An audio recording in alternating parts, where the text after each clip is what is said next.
Hi everybody, welcome to my YouTube channel Dr. Srinivas Medical Concepts and my FB page Dr. Srinivas Concepts. This is Dr. Srinivas, neurologist from Andhra Pradesh, India. I am also the medical author of the book Focused Neurology. Today we are going to talk about a very interesting topic, coma and the general clinical clues for the diagnosis of coma. So, coma and the general clinical clues. By just seeing the general clinical clues, the general examination, we can make a diagnosis of the cause of coma, the etiology of coma. So, what are the general medical examination findings which will help us to elucidate the cause of coma? So, we'll go step by step methodically.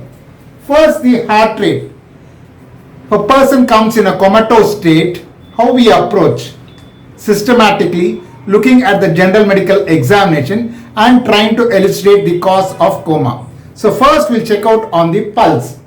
If there is bradycardia, if the heart rate is slow, then it could be because of the raised intracranial pressure, what produces Cushing's reflex. Cushing's reflex is nothing but a triad of bradycardia, hypertension and irregular respiration. And therefore, if a comatose patient has got bradycardia, slow pulse rate, we have to think of increase in the intracranial pressure causing Cushing's reflex. The second is it could be bradyarrhythmias, which slows the heart rate. Bradycardia. Now let's check out on the tachycardia, that is the increased heart rate.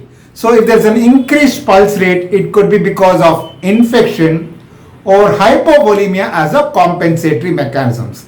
So just checking out the pulse rate, we can make a diagnosis of a clinical suspicion, a clinical diagnosis of intracranial pressure, bradyarrhythmias, tachyarrhythmias, hypovolemia and infection. Right. Next we'll check the blood pressure. If the blood pressure is on the lower side, hypotension, it could be hypovolemia, myocardial infarction or sepsis. If the blood pressure is on the higher side, hypertension, it could be because of the raised intracranial pressure. As I said earlier, when there's a raised intracranial pressure, it causes Cushing's reflex, a triad of bradycardia, hypertension and irregular respiration, and therefore hypertension could indicate that the person is having a raised intracranial pressure, or hypertension could have caused intracranial hemorrhage. We see bleed in certain sites like putamen, pons, thalamus and cerebellum, which are these sites of hypertensive bleed, and therefore if a comatose patient comes with a high blood pressure, it could be a hypertensive bleed occurring the characteristic hypertensive sites of bleed, that is the putamen, pons, thalamus and cerebellum. It could be stroke. Hypertension is the single most important modifiable risk factor for stroke, even for ischemic stroke, or it could be hypertensive encephalopathy. This is about blood pressure. Then temperature.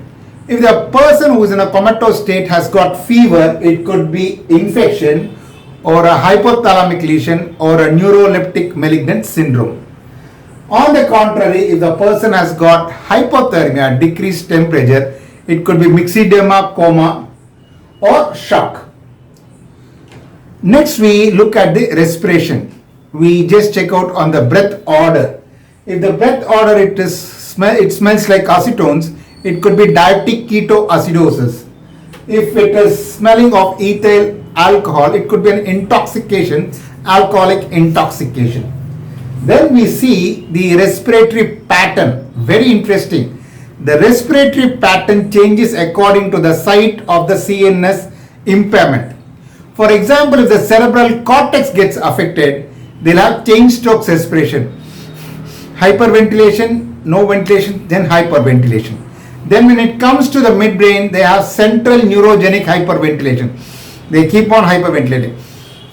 When it comes to pons, it becomes apneustic breathing. Take a deep inspiration, hold on, expire. Take a deep inspiration, hold on and expire. And when it comes to medulla oblongata, Biot's breathing. totally chaotic and irregular breathing. So when a subdural hematoma or extradural hematoma, or for that matter any mass descends from the cortex to midbrain, pons and medulla, you can see nicely these respiratory patterns evolving. In the cortex it is Cheyne-Stokes respiration, in midbrain it is central neurogenic hyperventilation, in pons it is apneustic breathing, in medulla oblongata it is Biot's breathing. Right. This is about respiration. Now let's see the skin. So a comatose patient, by just looking at the skin, we can pick up important clues. Suppose there is cyanosis, a bluish discoloration. It could be hypoxemia or any cardiac disorder. If there is cherry red discoloration, it could be carbon monoxide poisoning. If there is jaundice, it could be hepatic encephalopathy or hemolysis. And if there is pallor, it could be anemia or hemorrhage or syncope. If there is petechia, it could be meningococcemia. If there are bleeding lesions, bleeding from the mucous membranes, it indicates a platelet disorder. If there is a bleeding into the muscles, it indicates a hematoma, it indicates a coagulation disorder. Then we check out on the head and neck. If there is trauma, there could be battle sign. Ecchymosis over the mastoid region is the battle sign. Or there could be ecchymosis in the periorbital region, what we call it as raccoon sign. So head injury patients can have battle sign or raccoon sign. Or there could be neck stiffness. Neck stiffness because of the meningeal irritation like subarachnoid hemorrhage or meningitis. Then we look at the pupils. Pupils we can divide into two categories. Small pupil, large pupil. Again we can further subdivide into two categories. Small pupil unilateral, small pupil bilateral. Large pupil unilateral, large pupil bilateral.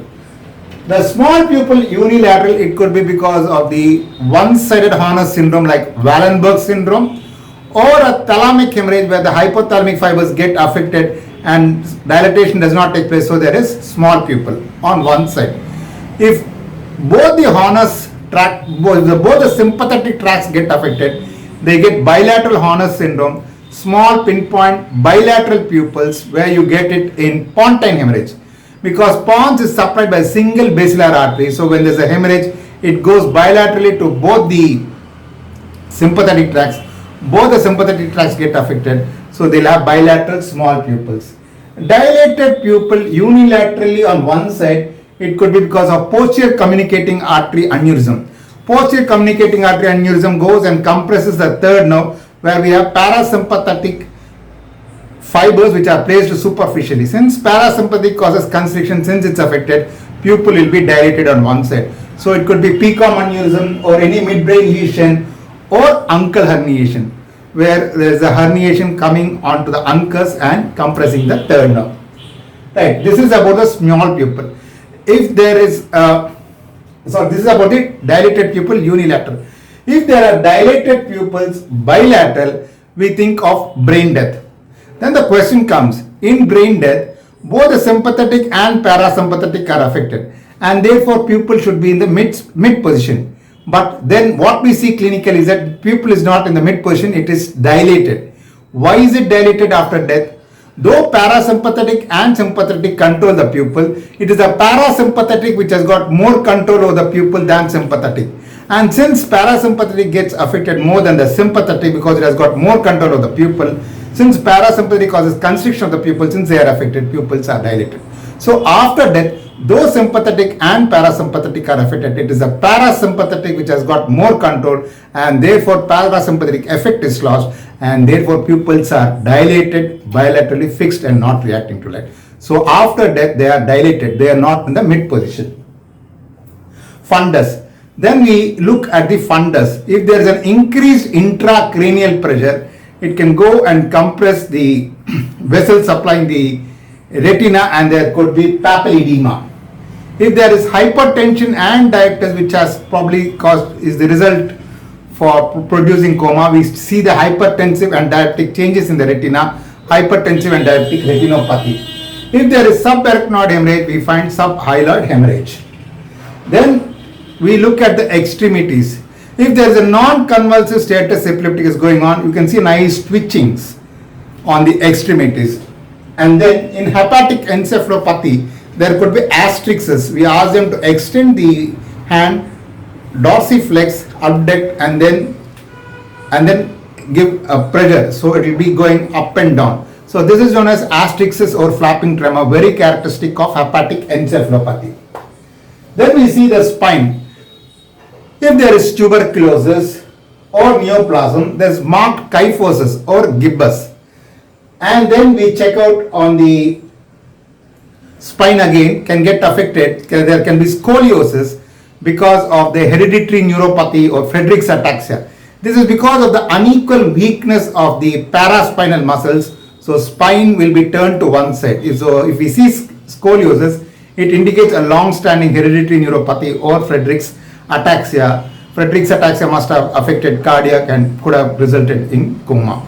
And in hereditary neuropathy, we also see high arched foot because of same mechanism, unequal foot muscle weakness. So if a person comes in a comatose state, we have to see all these general examination. We have to do a general examination, and we can pick up a lot of clues which help us in making the diagnosis of the reason being behind the coma. I hope you have enjoyed listening to my lecture. If you have any suggestions or comments, kindly post on to my YouTube channel. But please like and subscribe my YouTube channel, Dr. Srinivas Medical Concepts, and my FB page, Dr. Srinivas Concepts. Thank you. Bye.